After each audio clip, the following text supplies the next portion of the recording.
Hello guys, once again it's Matt and today we have another video. Thank you all the members, all the Patreons, make sure to subscribe and let's get into it guys. So today I have a very special video to you guys. I'm testing all the trust to weight ratios of all the main aircraft of the game in the top tier, okay? So how did I do this test? I actually used the War Thunder real-time informations program, obviously.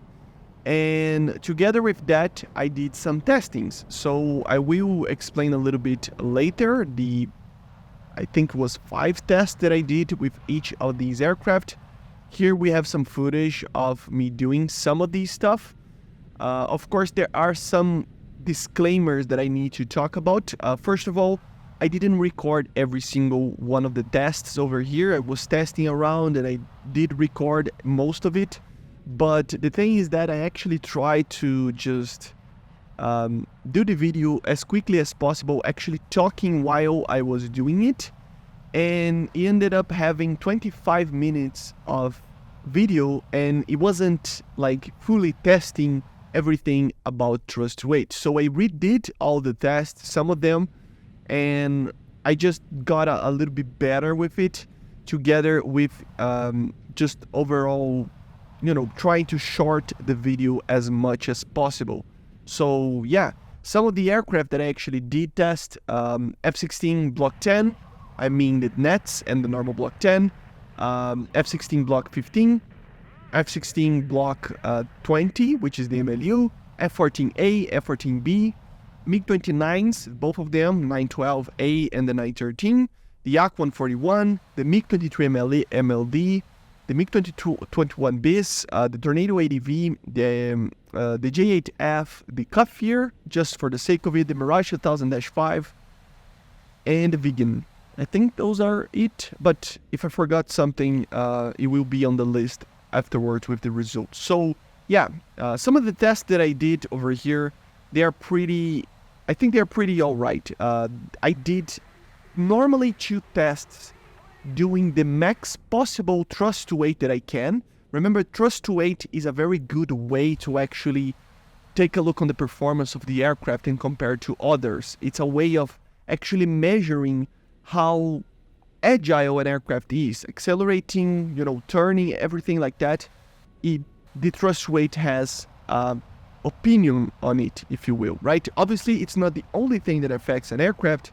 Stuff like aerodynamics, drag, everything like that can actually affect it, but the trust weight is a very good way to actually compare it. So the first 2 tests, as I'm showing over here, it was basically fully loaded, all the missiles, full fuel tanks, and external fuel tanks if the aircraft has it. So trying to see as much as possible how much of a trust to weight ratio it can get it. It doesn't matter the speed, it doesn't matter everything like that. It's just trying to get as much trust to weight as possible heavy, The second test was doing that, but light, like this Yak-41, doing like as best as possible to get the most amount of trust to weight out of it. And remember, these trust to weights will be very, very like kind of OP and kind of way too good even to some of you. It might seem like that. But it's normally due to the fact that normally manuals or just the way that everything is spread around, the word is spread around, normally we use static power or some lower power to actually give the official thrust rate of an aircraft. And this is the optimal consumption. So the optimal ingestion of air, right? So the engine is producing as much power as it can. So these are the 2 first tests. The third one was actually doing the same, but at 700 kilometers per hour while turning at sea level. So this will be the third test that I did.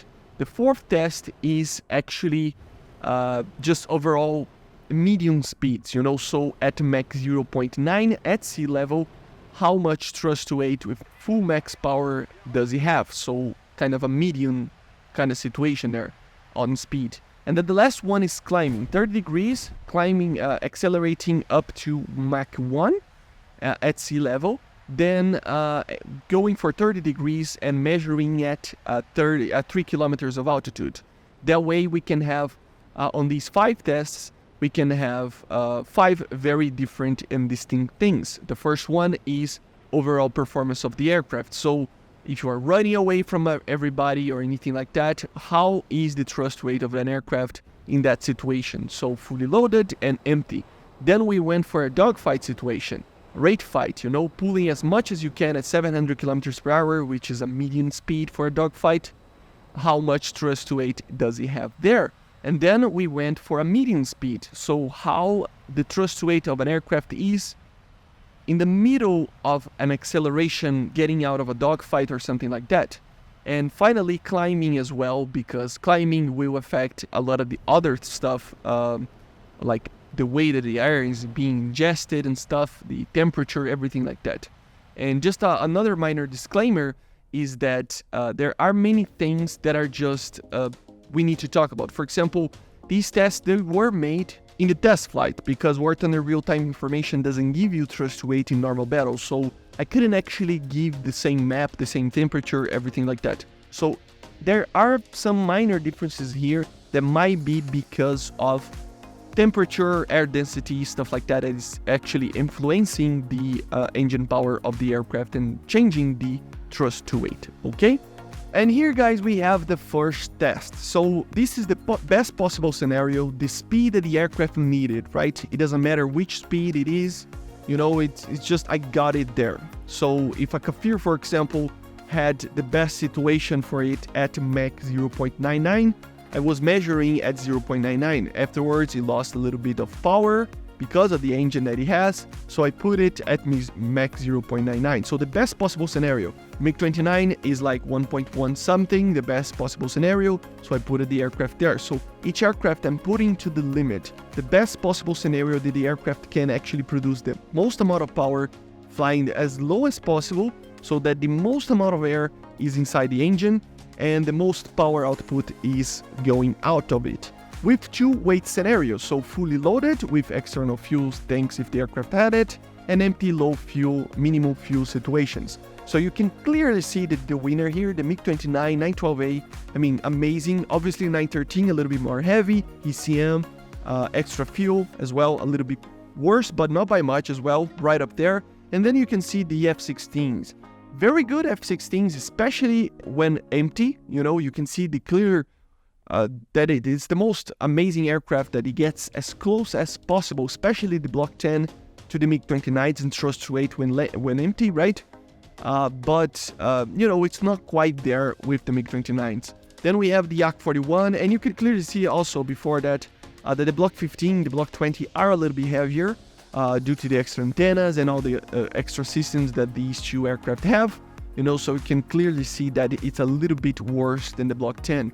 Then the Yak-41, which is a very interesting aircraft as well, is a higher thrust weight when fully loaded against the Block 15 F-16, for example, but it is worse when empty. So it's a very interesting concept that you have to think about. The Mirage being, as I always say, it's not a particularly, it's there. It's not extraordinary compared to the other ones. The thrust weight when fully loaded is barely, keeping up with a J8F. It's there, but it's nothing too crazy. When it's empty, it actually gets really good. It almost get to the Yak-41, so very, very good.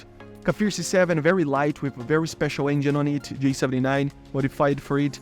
Incredible engine, so you see it's the highest place on the sense of in order over here for a 3rd generation aircraft. The J8F, amazing as well, right up there. It's not as good as a MiG-29 and F-16, but they are there. They are 3rd generation aircraft. A little bit less than that, a little bit older aircraft in the sense of performance and stuff. MiG-23 MLD and BIS, pretty much the same performance that you can see here in the thrust weight. F4EJ, very, very heavy when fully loaded, so very low thrust weight when fully loaded, but very good one on an empty low fuel situation. So the F4EJ has its problems with aerodynamics as well. It takes a lot of time to actually accelerate, so you have to consider that as well. Then we go for the first F-14. So yes, guys, the F-14 is down here it is still a very, very heavy aircraft. You can see that with the 0.94 fully loaded thrust to weight ratio, which is a very, very heavy for such a powerful aircraft. It has probably the biggest power output of the game, I would think. I have to check, but still. And even with that, it's still 0.94. And even empty fuel, with an empty low fuel kind of situation, it's still like lower than an F4EJ Kai. So yeah, man, the F14B is very heavy. And another interesting concept here is that the vegan is very much the same as the F14A in thrust weight in these scenarios. So as you can see, man, what I was saying on the tier list that I did with the vegan, talking about the vegan, is kind of correct. I mean, it's an aircraft that lacks the power for the weight that it has. Even with these amazing wings that he has and stuff, delta and stuff, it is still limited on that sense. And then the final one, obviously, the Tornado ADV, F14A just before it. I mean, nothing else major to talk about, a little bit less than the F14B. PF30s are problematic. If you go upwards of Mach 1, it will produce a fairly amount of power, maybe even more than the F14B, but at the best possible scenario, it's still producing less power than the F14B, weighing almost the same, right? So yeah, Tornado ADV, last one, 0.68. This was with 2 extra fuel tanks, but obviously, if you didn't have that, it would be a little bit better, more closer to the F14A, but not by much. I mean, even empty with a minimal fuel, it's still just barely making it to 1.0 of a thrust weight. So these are the best possible scenarios of these aircraft. Remember, of course, if you are in a Kafir, for example, that is very light, empty, and you are facing a MiG-29 that is very heavy, fully loaded, you will have basically the same thrust weight depending on the situation. So you have a chance, because war is asymmetrical and the weight of the aircraft, the type of flare, everything like that will change. So you have a chance, even with a MiG-23 MLD, for example, to have a higher thrust weight than a Block 10 F-16, depending on the situation that you are with the fuel and stuff. So just bear that in mind, that it changes a lot. Even an F-14B with low fuel tank can be greater than an F-16 with full fuel, for example. So it differs like that. And by the way, before I forget, make sure to subscribe. We are trying to hit 50,000 subscribers until the end of the year. Click the like button and let's continue. This is the second one. So yeah, best turning on an empty loadout and minimal fuel at 700 kilometers per hour. So I was at 700 kilometers per hour, empty of fuel and ammunition, and I was pulling as hard as I can. And you see a very surprising thing over here. The Block 10 F-16 is the best one over here. So at maneuvering speeds, the F-16 Block 10 is slightly, obviously, but better than the MiG-29. And it's the only one that I think they will actually beat the MiG-29, which is quite interesting. And the second thing is that at this dogfight scenario of pulling a lot of Gs, the AK-141 actually produces a better thrust weight than the MiG-29. And you can see that the Block 15 and 20 are very, very, very close to the MiG-29-913. Or even to the other ones. They're always like very close to each other. Between the F-16 Block 20 and the Block 10 up there, it's only 0.06 of a difference in the thrust weight in this scenario. So all of these aircraft really do have a chance of beating each other. Of course, the Block 10 will have a better, a better situation of it, but depending on the pilot, even a Block 20 can win against a Block 10, right? So it's very interesting to see that in a turn, everything is kind of in the same level over here. And even the J8F, look at the J8F, guys. It's almost touching the F-16 Block 20, which is very, very interesting to see that an old design like this has such a very good thrust weight of it. Then we go for the Mirage 2005F, almost getting to 1.1. It's not that far off, but again, it's in the middle. So yeah, it's not the most amazing thing ever like the Block 10, but it's not as bad as the ADV, right? Kafir C7, always surprising, obviously. I mean, it's an amazing power to weight that thing has. But look at the MiG-21 BIS. even with a lower like power to weight in the sense of engine wise, just in a static kind of mounting, it's almost the same as the Kafir pulling G. So very, very interesting and better than the F14B.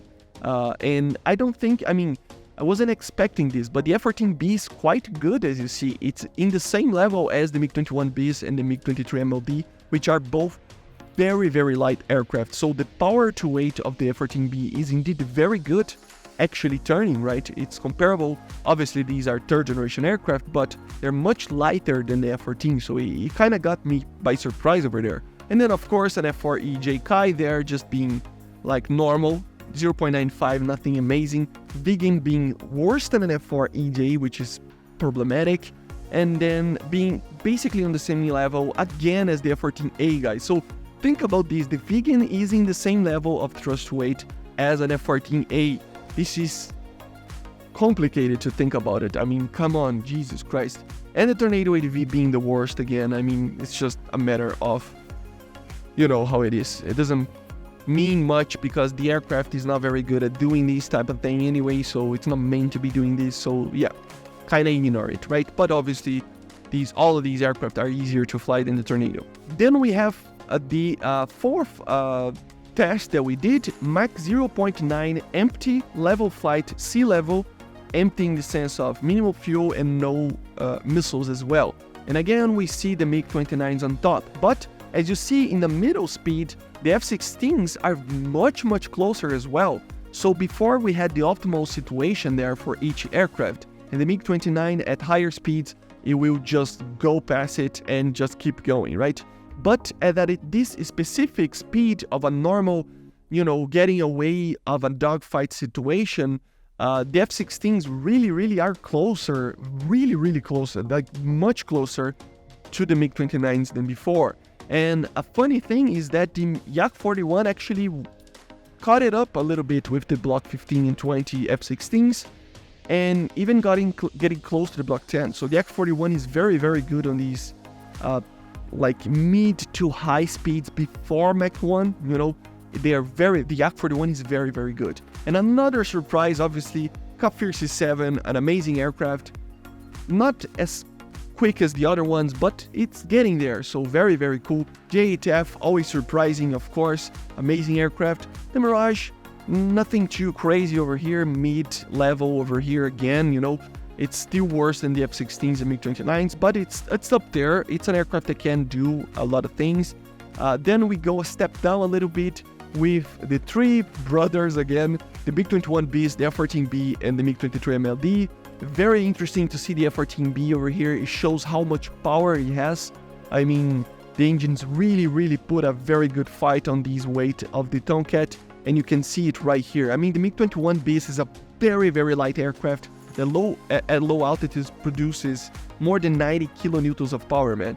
And the MiG-23 MLD also produces like 100 and something kilonewtons. So they're very light aircraft with a massive amount of power. And the F-14 is still right there. So it's commendable that the F-14B is right there. Then we see the EJ Kai, obviously at these middle speeds, the F-14, the F-4 can be very good, but another surprise is that the F-14A is right there together with the F-4 again, so very good. Normally it's a little bit less. It's right up there, and of course its brother again, the Vegan, is always together with the F-14A. And then last but not least, the Tornado ADV, right? Nothing else crazy to say about this. And then the last test that we did, basically empty, low fuel, minimum fuel, no missiles whatsoever, but then you accelerate until Mach 1 and then do a 30-degree climb. When you hit 3,000 meters, basically we hit the mark and we measure the thrust weight of it. So again, MiG-29 in a climb out of Mach 1, just showing how much sheer power the MiG-29 has together with its very low weight. The Yak-41, very good at these speeds, very good at these sorts of things. It's not like very light, but it's about the same weight as the other aircraft that we see here, but it has just one engine that produces a ton of power, so it's very strong, and you can see it clearly here. that it is even better than F-16s. I mean, they are in the same ballpark, but yeah, step down from the MiG-29s, but they are right up there, right? The funny part is that the Block 15 and the 20 F-16s, they are almost at the same level of the Kafir C7, so you can clearly see how good the Kafir C7 on its thrust to weight is. And you can feel that, man, that it's always better, for example, as the Mirage.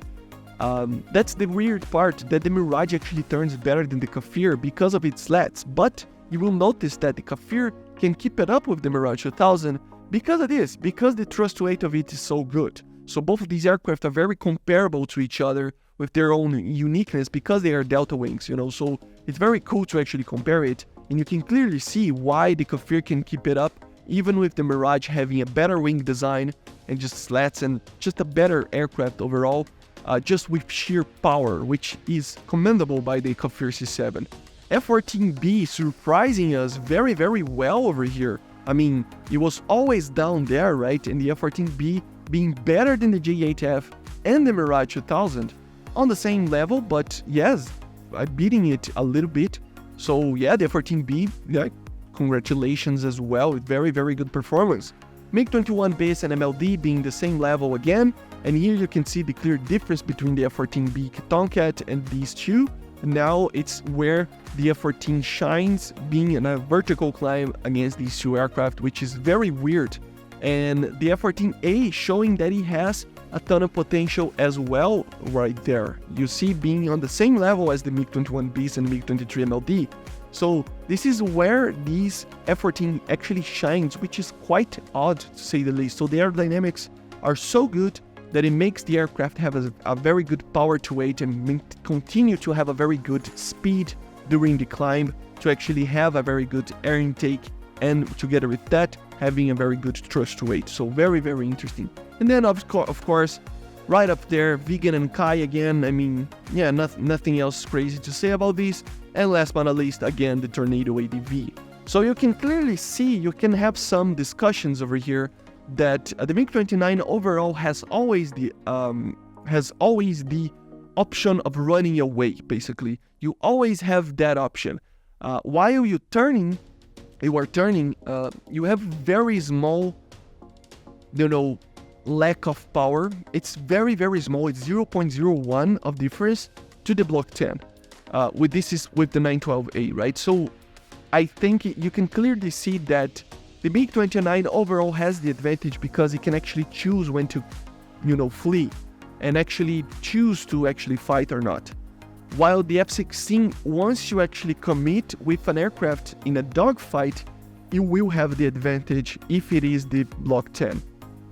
And then you can clearly see that the 913 has the advantage to the Block 15s and 20s, but it loses as well on the turning capabilities for the Block 10 and even the Yak-141, while out-accelerating both of these if you want to actually run away. So it kind of gives you a very, very good explanation on how and why the Block 15 and 20 are those aircraft that are not quite there yet. It's a minimal difference in the dogfight, but they will lose for both of the MiG-29s.